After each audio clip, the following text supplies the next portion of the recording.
morning, everyone, and welcome back to What the Blog, an Essentials mini-series discussing the most shocking, insightful, and just plain fascinating articles of the week from our newsletters.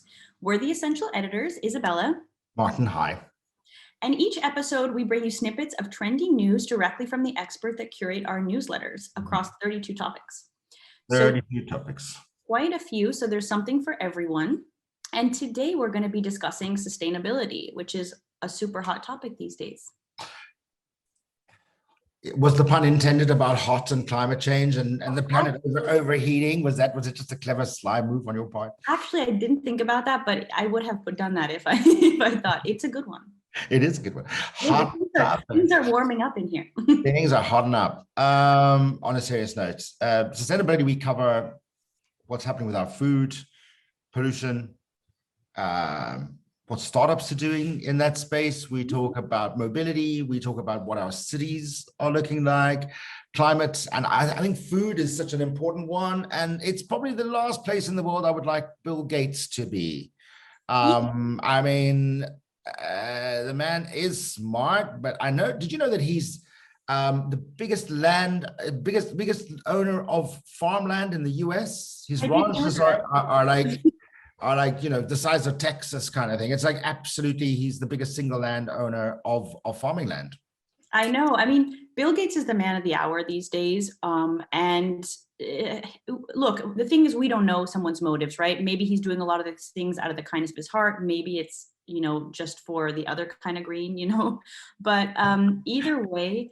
I think he always finds a way to do, you know, I think he generally finds the way to do to match those two greens.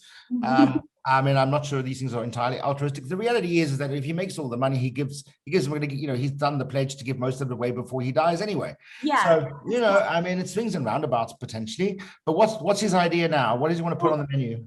So he basically, if he gets his way, the future of food will be completely different to what we see right now. So he basically has a kind of agricultural business, and they're proposing to transform how food is produced. So he wants rich countries to shift entirely to synthetic beef. And, you know, as it happens, how lucky are we that he has the intellectual property rights to sell this technology. So he has funded this company called Impossible Foods, or co-founded, I think. Yeah, I think it's with Warren Buffett, if I'm not mistaken. I might be wrong, but I know it's a very, very big, talk about a big collab. Okay, so Impossible Foods brought to you by Bill Gates. So like 24 patents, 100 more waiting to make artificial cheese, meats. And this industry of like this genetically engineered products is going to be worth 2 to 4 trillion in the next 20 years. So there's a reason to get involved, and he'll probably reap massive rewards from this. I mean, let's be honest. Sometimes you buy a fast food burger, and it tastes quite synthetic already. So maybe the difference is not that big. Second article, let's bring it home. Okay, the next one is the health impact of global warming is real, widespread, and non-trivial. So this is something I really didn't know about. So over 1/3 of heat-related deaths in warm seasons can actually be attributed to climate change. It's 37%. Like, that's substantial. Because the climate's because it's just gotten so hot, or there's different reasons. So it could be heat stress caused by rising global temperatures.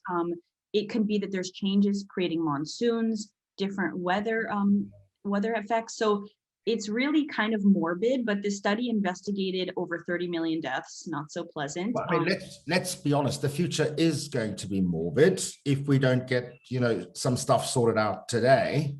And so I love this article. I think it's a good one. We had one of our readers write to us this week and say she really wanted us to look into some additional topics. If anybody has ideas and says, hey, we'd like you to add some more parts to sustainability, reach out. We're looking at noise pollution, which I think is such a big challenge. You only have to speak to people in Paris where they now have, they don't have speed cameras, they've got noise cameras. So if you're riding a scooter, which is notorious in Paris, I lived there for 3 years, 2 o'clock in the morning, scooters racing up and down, the silencers are not working, there are no mufflers. You're now get a ticket based on the decibels. And so I thought that was really interesting. And so I want to thank Patty the painter for pointing that out. She wrote to us. Hi, Patty. And the second thing that she pointed out was factory farming. And I think that we're going to look at making sure that that lives a little bit more robustly within our food space on sustainability. Any other ideas? Tell us which of these stories you want us to focus on. Isabella's going to give you a blog you don't want to miss. Bye, guys. Bye, everybody.